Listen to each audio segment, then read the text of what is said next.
Hello everyone, and welcome to today's video. So in today's video, I thought I would do something a little bit different.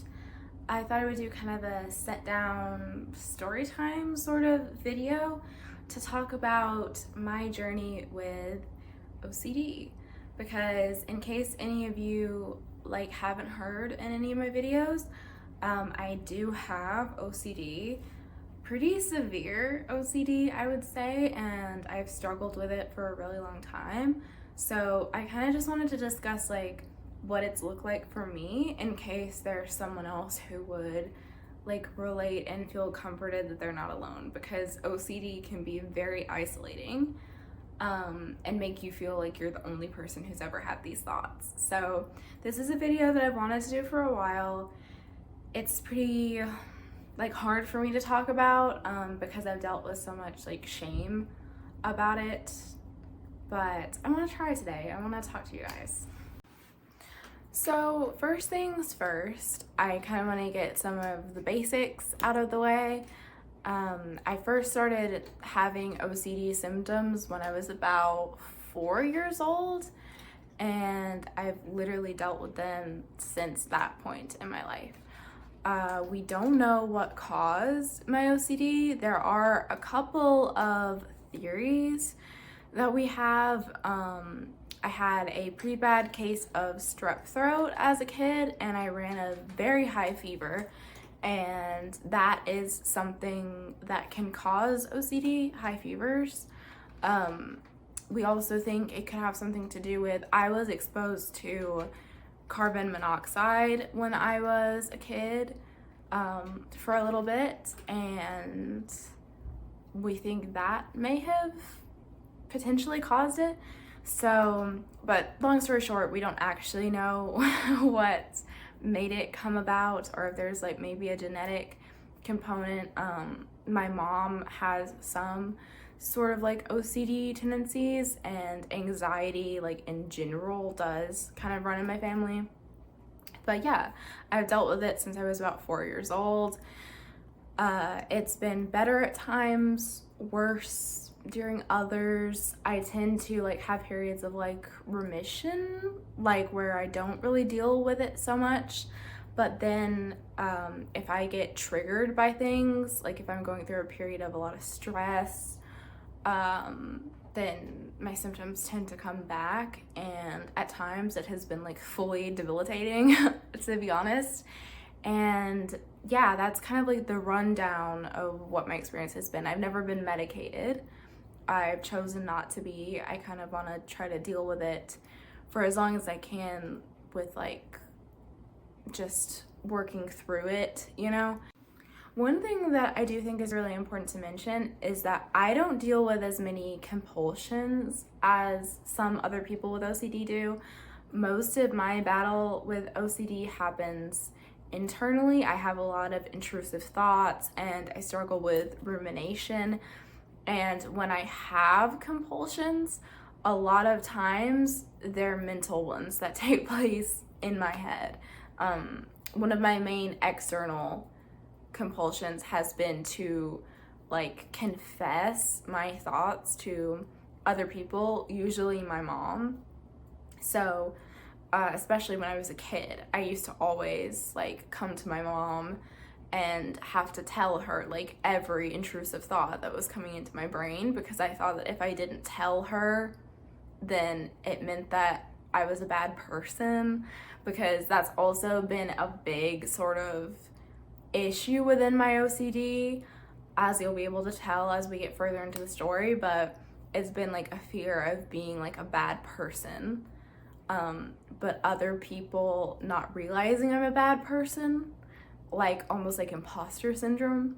That's been a massive fear and part of my OCD. And I do think there is a religious component to that, because I've dealt a lot with the religious subtype of OCD. So yeah, with all of that out of the way, I'd like to get into some more sort of specifics now about things that I've dealt with. So when I was a kid, some of the very first things that I dealt with was like a worry that I was going to hurt somebody that I loved, or that I wanted to hurt someone that I loved. Like, I was always worried that I secretly wanted to like bring harm to someone that I love. Specifically, it would be like I was super protective over my little sister as a kid. And one thing about OCD is it makes you worry typically about like the things that matter most to you. It like latches on to things that are important to you. So I was super protective over my little sister. I adored my mom. And so those were the two people that in my like OCD child brain, I was afraid it was going to like somehow hurt. So I always used to have these intrusive thoughts like, oh, what if I like elbow my little sister too hard and then she like gets sick or something. That's like what I would worry about. And then I would always like run to my mom and I would tell her like, oh, I thought about elbowing my sister. Does that mean that I secretly want to elbow my sister? Like that kind of thing. And it was like really, really distressing to me when I was a little kid, because I genuinely thought that I was like somehow like really evil and like a danger to the people I loved somehow, like as a little kid. And obviously as I've gotten older, it's become easier for me to be like, oh my God, of course not. Like, of course I don't actually want to hurt the people I love. Like, this is OCD. And I can like call out those intrusive thoughts and it doesn't bother me anymore. But like as a kid, I didn't have the necessary like coping mechanisms to like realize that. So I just was like fully worried all the time that I was like a danger to people. So that was like some of the first things that I dealt with when my OCD first started. Next, another big sort of like symptom of my OCD as a kid is I used to worry a lot, and sometimes I still do, about like going to hell, because I was raised in a Christian household and I just had this fear that I would like think something. I read this scripture in the Bible when I was a kid that said something about like an unforgivable sin, or so it was called in the version that I read. And I got it stuck in my head that the unforgivable sin is blaspheming, for those that don't know. And I got it stuck in my head that I would somehow like blaspheme and then I would go to hell and there would be like nothing that I could do about it. And of course with intrusive thoughts, my intrusive thoughts would be like blasphemous thoughts. They would just intrusively come in. And I couldn't help it, but every time they did, I thought like, oh my God, this is it.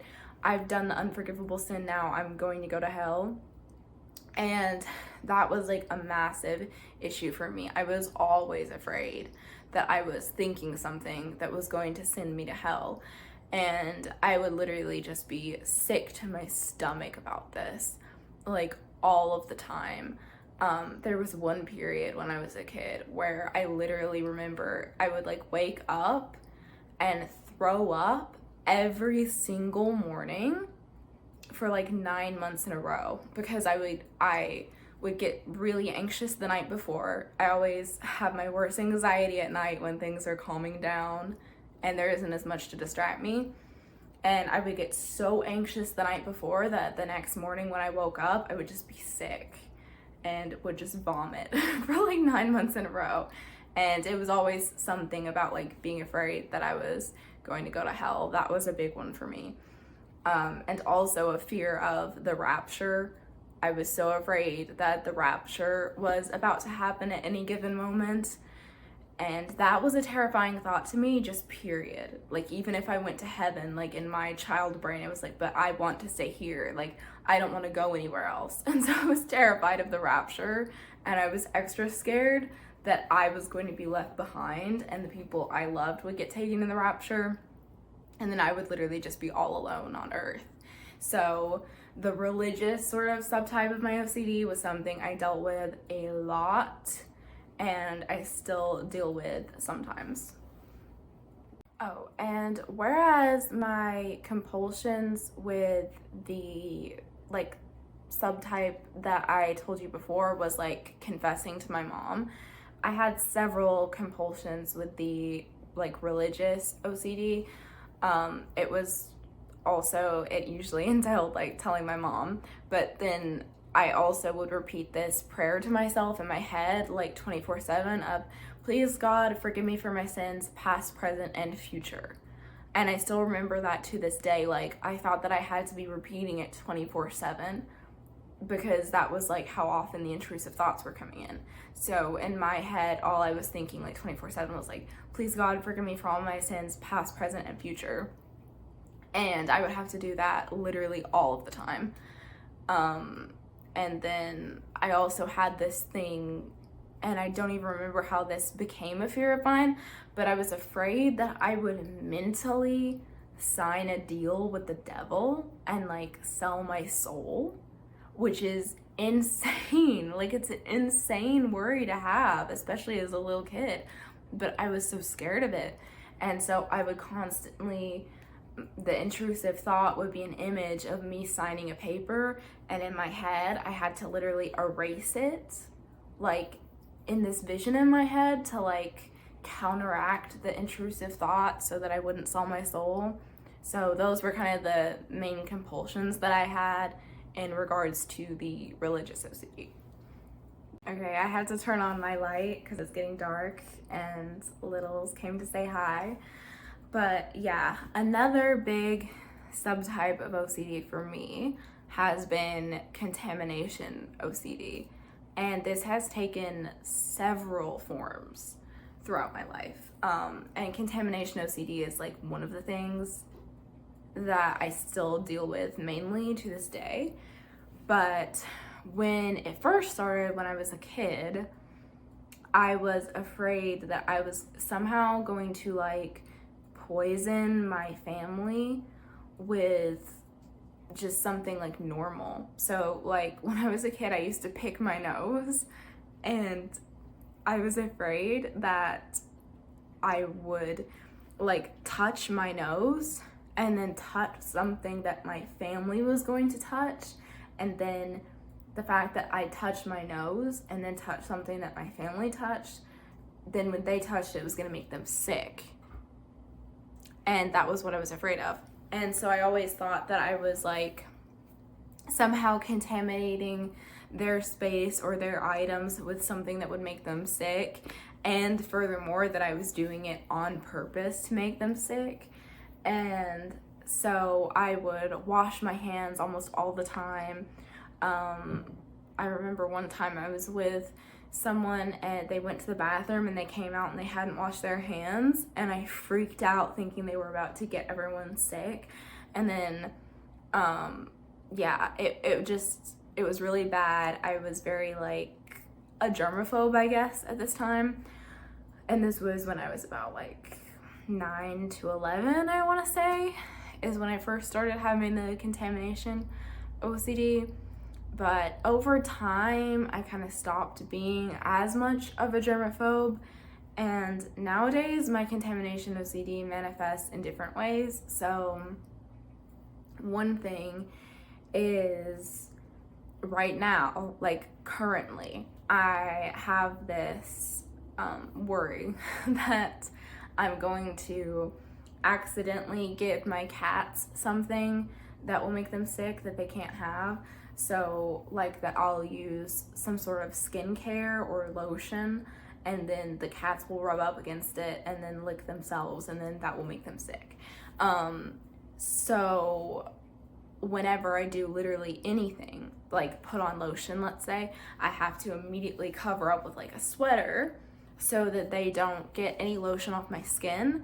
But then with the contamination OCD, I'm like, oh, but what if a little bit of the lotion got on the edge of my sweater while I was putting it on, and then they touched the edge of my sweater? Or like, what if I then touch the edge of my sweater that has a little bit of this lotion on it, and then when I go to pet my cats, I get it on their fur? So that's like the way the contamination OCD is like currently manifesting, is like accidentally like giving my cat something that will hurt them. So that is like a subtype that I deal with to this day. But it is a sort of like off and on one. A lot of the subtypes are off and on, and they tend to rotate. Like I'll be dealing with religious OCD for a while, and then when I finally get over that, contamination OCD will be like, hi. And then finally, the last like major subtype of OCD that I wanted to talk about is sort of more on the spiritual side again, but it is that I have this fear of like cursing things with either my thoughts or things that I say.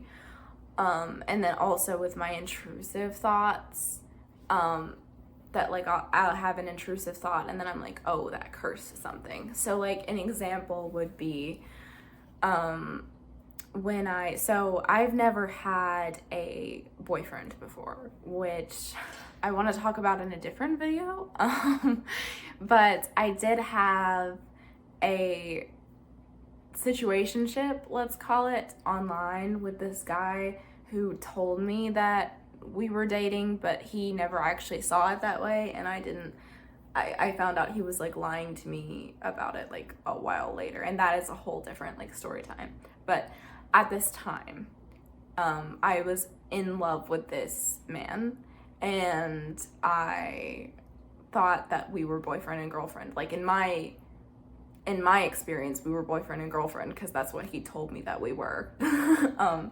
And one way that this manifested was, since he was one of the things that I loved most in the entire world, obviously my OCD latched onto it, and I got this like crippling fear that I somehow like wanted something to happen to him so that I would no longer have to worry about something happening to him.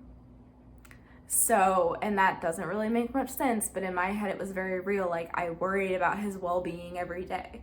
So then the intrusive thought would be like, oh, you actually want something bad to happen to him so that he's not in the picture anymore, so that you don't have to worry about him anymore.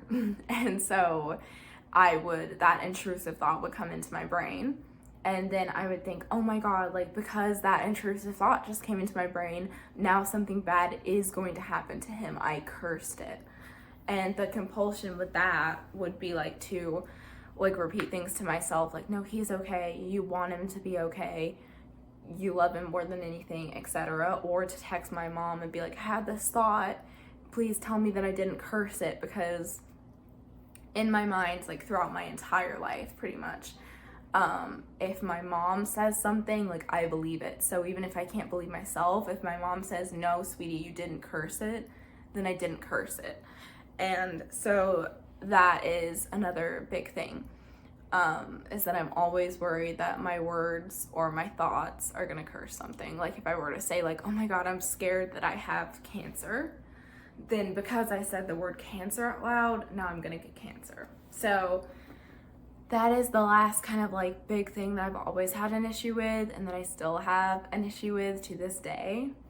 And my compulsions for that is either counteracting it with some phrase in my mind. Different phrases counteract different like curses that I'm afraid of, or texting my mom and being like, hey mom, I didn't like curse anything, right? So yeah, that is kind of like my last big thing.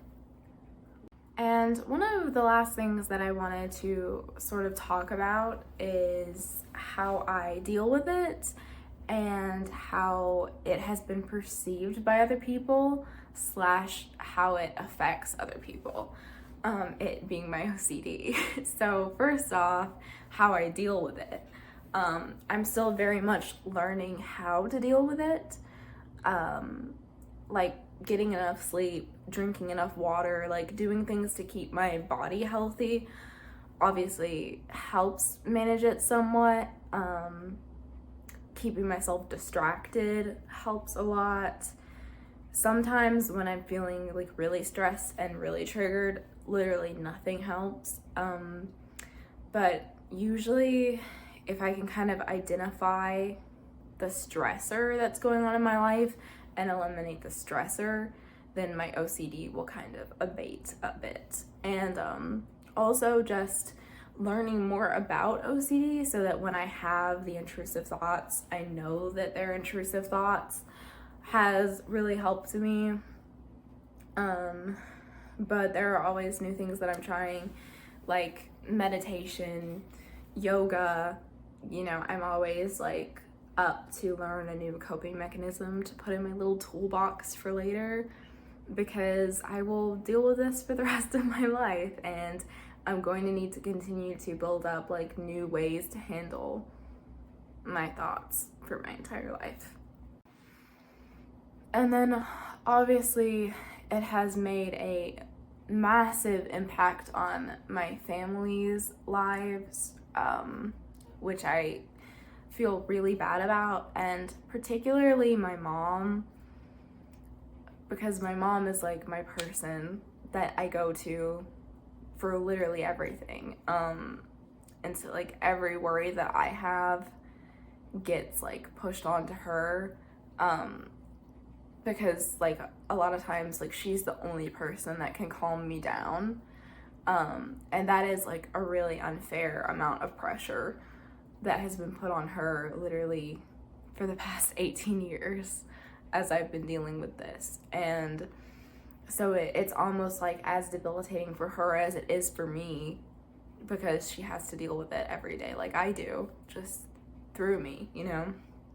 And she has to like worry about my well-being, and yeah, it's really, I appreciate her a lot, because literally I think like without her I'm not sure if I would still be like sane, and I don't say that lightly. And obviously like everyone that I love has to deal with me being a little just like a little needy because of my anxiety. Like I always need people to like text me back right away, or if they don't, I assume that they're dead and start to worry. And, you know, like I start calling and spamming them and being like, oh my God, are you okay? Like, and pretty much everyone that I love has to deal with that. And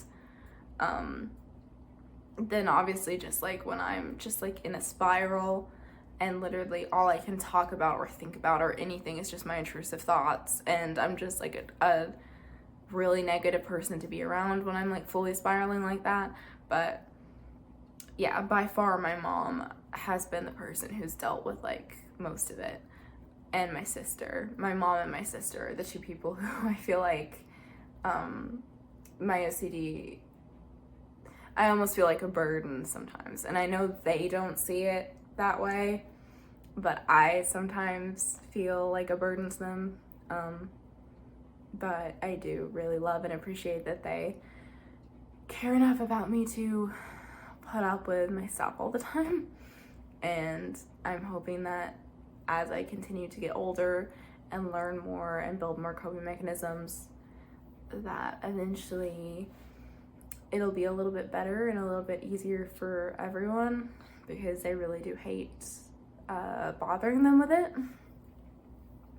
So because I was raised in a religious family, a lot of, well, and this isn't just to do with religion, it's also to do with the fact that I'm the first person in my family to have this issue. But a lot of my family, especially older family members, didn't understand what OCD was, and they saw it as like a behavioral issue, because they thought it was like behavioral.